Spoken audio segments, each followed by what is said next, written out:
The first step before anybody else in the world believes it is you have to believe it. There's no reason to have a plan B because it distracts from plan A. Confucius said, he who says he can and he who says he can't are both usually right.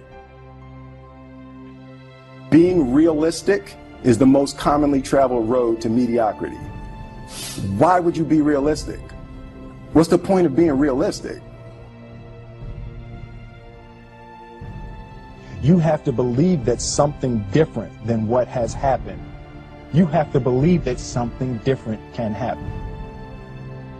Rather than feeling like you're at effect to all the things that are happening, make a choice. You just decide what it's going to be, who you're going to be, how you're going to do it. Just decide. And then from that point, the universe is going to get out your way.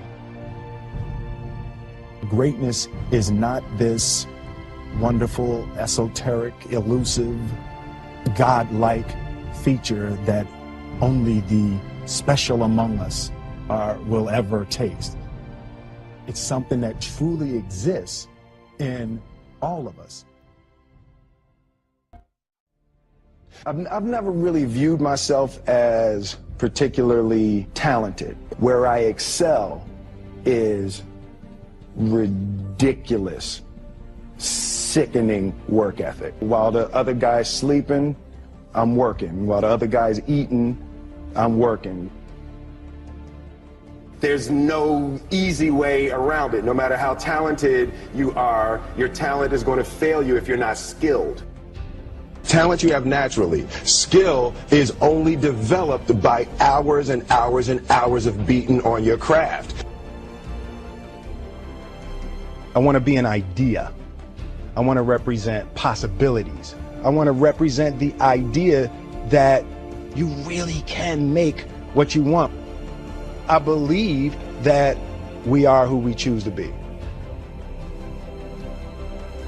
The road to success is through commitment and through the strength to drive through that commitment when it gets hard. It is going to get hard and you're going to want to quit sometimes, but it'll be colored by who you are and more who you want to be. When you wake up in the morning and your life means something to somebody other than you, that you have a purpose. If you don't go do the things that you're going to do, people's lives will suffer. To live in service, not to you, but to live in service to humanity, to live in service to your family, to your church, to your city, to your country, to the world, that is the purest form of joy. If you are not making someone else's life better, then you're wasting your time.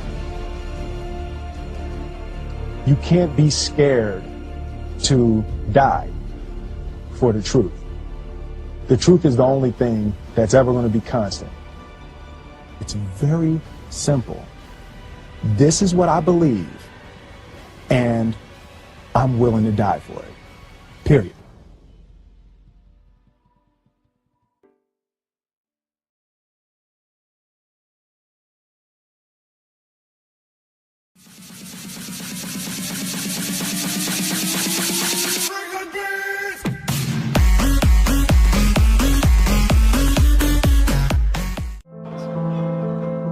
The first thing I want you to take away from today is this: you will have good days and you'll have bad days, but you will always learn something more or something new, and you will learn more overall on bad days than good days.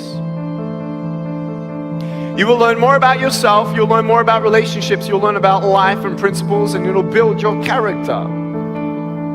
If you're a person who wants, let's say, improve on your character of patience, let's say, don't complain when you're waiting in a line. You ain't going to grow in patience until you're put in a place to wait. It's like you go into a gym and you're walking through the front doors and You know, you tell your wife or your husband, I'm going to the gym. You go into the gym and you come in 3 feet and you do a U-turn and you ride out, I went to the gym. Ain't gonna do nothing. You gotta go in there. What are you gonna do? You gotta pick up the weights. And you exercise the muscles that you want to build. I stand before you without arms and legs, but a very strong man because of the bad days in my life. You know how it is. If you didn't go what you've gone through, you wouldn't be who you are today. And I'm not belittling your pain, and don't worry, I've seen pain in my life, and I've seen not only in my life, but people's lives, and people say, well, at least I have no arms, no legs, and then what am I supposed to say? Well, at least I'm not an African orphan who's dying at 4 years old, and I met that person.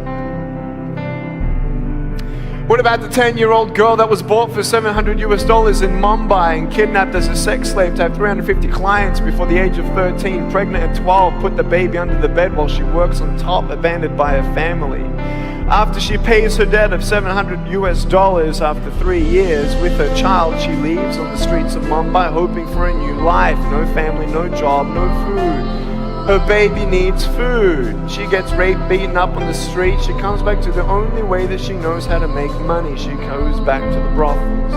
She gets pregnant at 15 the second time, and then that child dies, and then 20 years old, she comes up to me. Yes, I have met this woman. She comes up crying. She says, Nick, I just found out I got HIV/AIDS.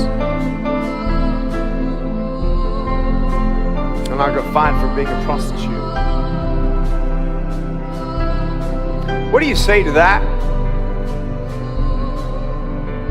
You may have arms and legs, but unless you know 3 things. Number 1, who are you and what your value is? Number 2, what is your purpose here in life? And number 3, what is your destiny when you're done here? If you don't know the answers of any of those 3 questions, you're more disabled than I.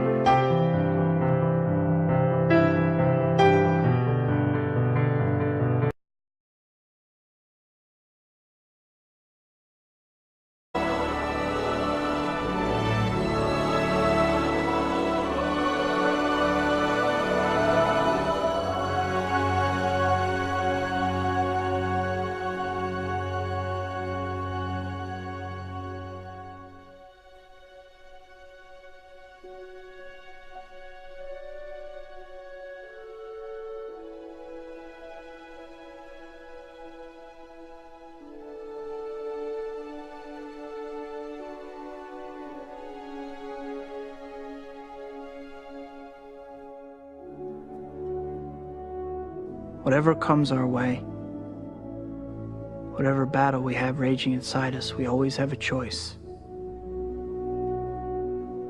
My friend Harry taught me that. He chose to be the best of himself. It's the choices that make us who we are, and we can always choose to do what's right.